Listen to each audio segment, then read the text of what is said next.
So hello and welcome back guys to the channel of Brilico institute of multimedia. तो मैं सुखमणि सिंह, आपका graphic designing mentor. और जैसा कि हमने फोटोशॉप के पिछले वीडियो में देखा था कि हमने आपको ये बताया था कि इंटरफेस वर्क कैसे करता है, तो आज की क्लास में हम उससे थोड़ा डिफरेंट करेंगे। आज की क्लास में हम उसका बेसिक इंटरफेस तो हमने जान दिया था पिछली क्लास में।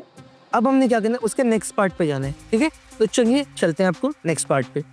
तो आज का अपना टॉपिक होगा बेसिकली कि ट्रांसफॉर्मेशन ऑप्शंस, कि हमने इमेजेस को ट्रांसफॉर्म कैसे करना है, कि एक फ्रेम के अंदर इमेजेस को फिट कैसे करना है और उसको सेट कैसे करना है। तो यहाँ पे मैंने कुछ पहले से इमेजेस डाउनलोड कर रखी हैं, लाइक इन फ्रेम्स के इमेजेस मैंने यहाँ पे डाउनलोड कर रखी है। तो हमें क्या करना है, सिंपली फोटोशॉप पे जाना है या फिर ओपन पे क्लिक करना है। ओपन पे क्लिक करने के बाद सिंपली हमने उनको यहाँ पे पेस्ट कर देना है।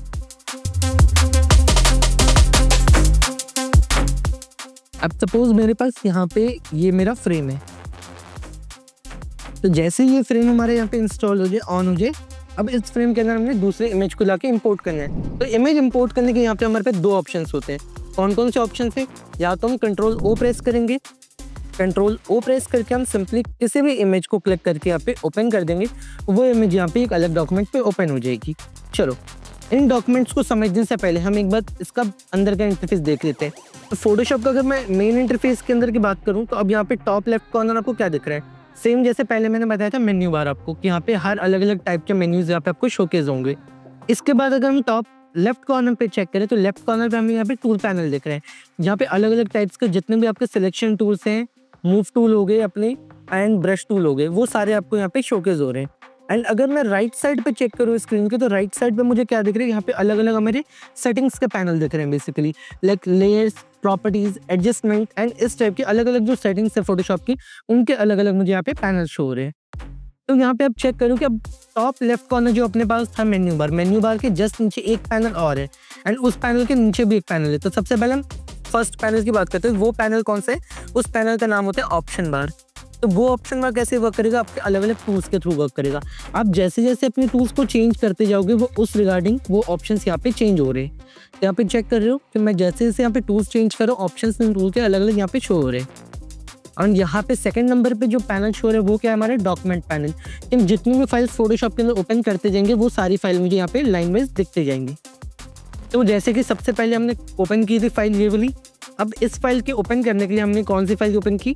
ये वाली, कि हमने ये इमेज को उस फाइल में सेट करना है उस फ्रेम के अंदर। तो हमने कंट्रोल ओ प्रेस करके इस इमेज को इंपोर्ट किया। अब मुझे चाहिए कि ये डॉक्यूमेंट से वो इमेज उस मेन डॉक्यूमेंट पे चल जाए।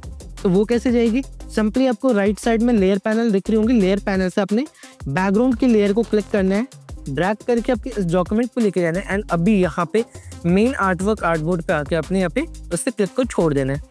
जैसे आप रिलीज करोगे अपना हाथ, इमेज हमारी यहाँ पे सेट होगी। इमेज सेट करने के बाद हमने अब ये जो इसके कॉर्नर्स है, मतलब ये हमारे एंकर पॉइंट्स होते हैं, जो हमारे व्हाइट कलर के बॉक्सेस हमें शो हो रहे हैं, ये हमारे एंकर पॉइंट्स होते हैं। तो हमने ऑल्ट एंड शिफ्ट प्रेस करके इन एंकर पॉइंट्स को ड्रैग करना है एंड ऐसे हमने छोटा कर लेना है। अब अगर छोटा करके मैं रोटेट भी कर लूँ इस इमेज को, फिर भी अगर चेक कर पा रही हो कि ये प्रॉपर सेट नहीं हो रही ऐसे फ्रेम्स के ऊपर, तो अब मुझे इस फ्रेम को अगर सेट करने, तो मैं कैसे करूँगा? सिंपली कुछ नहीं करना आपने, यहाँ पे पहले टिक की ऑप्शन है, उस टिक को क्लिक कर दो एंड इसके बाद कंट्रोल टी प्रेस करना है आपने। कंट्रोल टी से क्या होगा? हमारी ट्रांसफॉर्मेशन ऑप्शंस ओपन हो जाएंगी। तो जब ट्रांसफॉर्मेशन ऑप्शंस ओपन हो जाए ऊपर, तब हमने इमेज के ऊपर राइट क्लिक करने, अपने इमेज पे राइट क्लिक करने पे हमें यहाँ पे बहुत सारी ऑप्शन शोकेस हो रही है। कौन कौन सी ऑप्शन है अब यहाँ पे? Scale, rotate, skew, distort and perspective. सबसे पहले हम स्केल की बात करें। स्केल नाम से हमें पता लग रहा है कि वो इमेज को स्केलिंग या स्केल आउट करेगी। अगर मैं सेकंड ऑप्शन की बात करूँ, तो वो है रोटेट। रोटेट क्या करेगी? नाम से पता लग रहा है इमेज को सिर्फ रोटेट करेगी। फिर आते हैं हम थर्ड ऑप्शन के बारे में। थर्ड ऑप्शन क्या है मेरी? स्क्यू। मतलब वो किसी भी एक एंकर पॉइंट को सिलेक्ट करके पार्टिकुलर एंकर पॉइंट को वो स्क्यू करेगी, मतलब एक पर्सपेक्टिव के अंदर ऐड ऑन करेगी। तो आप जैसे चेक कर पा रहे हो, स्क्यू में अगर जब भी क्लिक कर दो, वो या तो अप एंड डाउन या तो लेफ्ट एंड राइट, वो इस डायरेक्शन में वर्क करेगी। वो आपको फ्रीली मूव नहीं कर सकते इन टूल से आप। अब हमारे पास आते हैं पर्सपेक्टिव।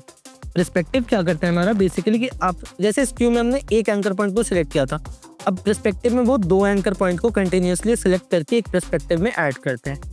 Okay, like this. अब हम आ जाते हैं डिस्टॉर्ट पे, जो कि हमारा मेन ऑप्शन है। जैसे आप डिस्टॉर्ट पे क्लिक करोगे, अब आप जो भी एंकर पॉइंट्स है उसे आप फ्रीली मूव कर सकते हो।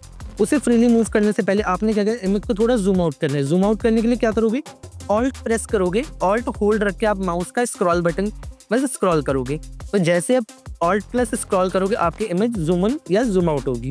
तो अब आपने क्या करना है, डिस्टॉर्ट आपने क्लिक कर रखा है, आपने सिंपली ये एंकर पॉइंट को चूज करना है एंड इसे प्रॉपर्ली सेट करना है इमेजेस के ऊपर।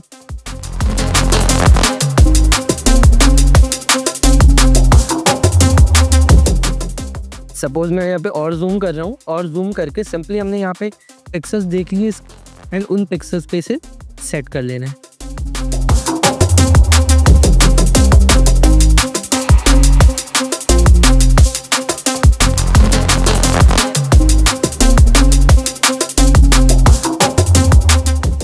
तो अब इमेज हमारी यहाँ पे सेट हो चुकी है। इमेज को सेट करने के बाद सिंपली हमने यहाँ पे टिक पे प्रेस करना है, इमेज हमारी यहाँ पे ओके होगी। अब चेक करो, ये इमेज हमारी यहाँ पे सेट होगी। तो एक सिंपल से अब हमारा टूल था मूव टूल और थोड़े से ट्रांसफॉर्मेशन ऑप्शंस। तो अगर आपको ये क्लास अच्छी लगी हो तो प्लीज़ लाइक करें, सब्सक्राइब करें एंड कमेंट ज़रूर करें। ठीक है, थैंक यू।